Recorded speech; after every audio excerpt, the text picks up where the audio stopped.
Good morning. Welcome back to the channel. TBRs are very hard for me. I'm very much a mood reader, but springtime brings a different kind of vibe. These are books that I have been waiting to read specifically for spring, because spring has me feeling very sci-fi, Greek mythology, historical fantasy, normal fantasy. That's all year round thing though. So let's just get right into it. We'll start off with my Greek mythology books. I now associate Greek mythology books with springtime because when I first got into reading, one of the first books I started with was A Touch of Darkness by Scarlett St. Clair, which is a Hades and Persephone retelling. So since I read that in spring, I have to read all my Greek mythology in spring.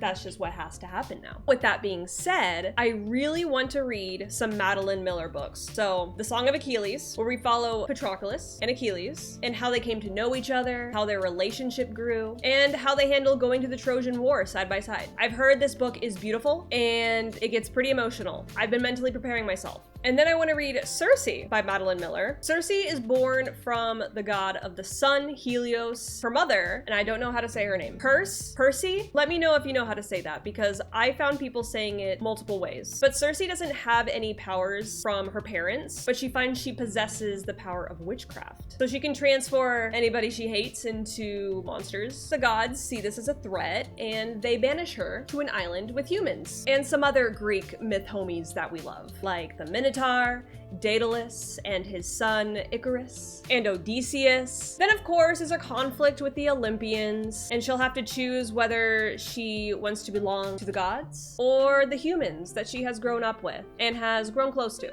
I've always found Greek mythology so fascinating, and they're like comfort reads to me now. And I've been wanting to read both of these for about 2 years now, so I'm really excited to finally be getting to them. Next up, I want to read Uprooted by Naomi Novik. In this, we follow Agnieszka. She lives in a little quiet village in a valley home with forests and a river. Sounds like a vibe. But there's some sort of corruption called the Wood, and there's a wizard known as the Dragon who keeps the corruption away from this village. But the price for his help is having a young woman serve him for 10 years. And our Agnieszka is chosen to serve this dragon. I saw this book keep popping up in some fantasy recommendations, and the description of her village sounded beautiful, so I'm sold. People keep recommending it and it sounds pretty.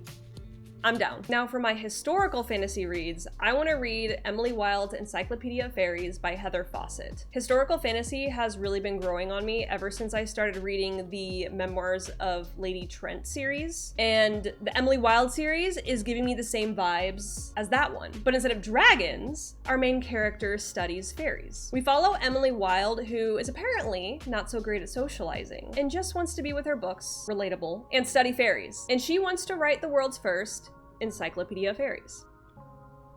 I just spilled water on myself. When she arrives to a new town to continue her fairy research, she runs into her academic rival, the handsome Wendell Bamblebee. What a name. And he keeps trying to butt into her research. But the more she learns about these elusive fairies that are close to this town, more questions are now popping up about Wendell Bamblebee. Why is he here? What does he want? Whenever I hear someone talk about this book, the word that sticks out to me the most is whimsical. And I am so excited for the whimsy. And I'll hopefully read book 2 soon after this one, Emily Wilde's Map of the Otherlands. Which brings me to my next set of books and my current dilemma. I have a really bad habit of reading books in a series way too far apart from each other. I have read one Expanse book a year, and at this point, I don't remember the differences between the TV show and the books. I've only read 1, 2, and 3, and there are 9 books in this series. So I've been thinking about either just sucking it up and continuing with book 4, or just starting over completely. So I have Leviathan Wakes here. This is the first book in the Expanse series. The Expanse is a sci-fi series about humanity colonizing the solar system, mainly Earth, Mars, and the asteroid belt. We follow around 4 characters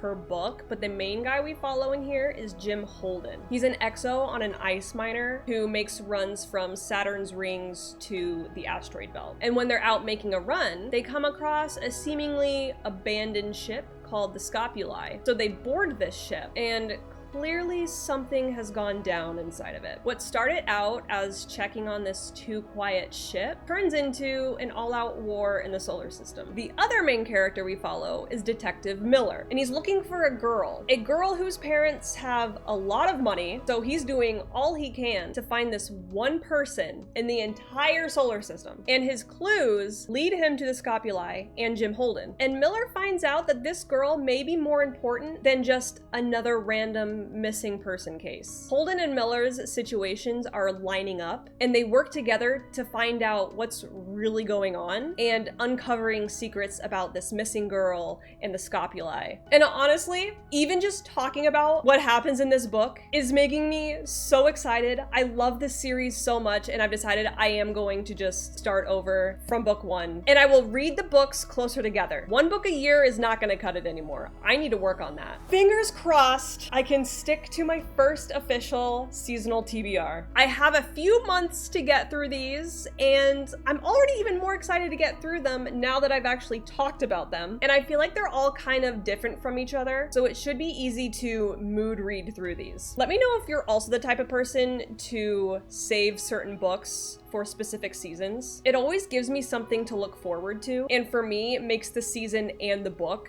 more enjoyable. I hope you enjoyed this video, and thank you so much for watching, and I will see you in the next one.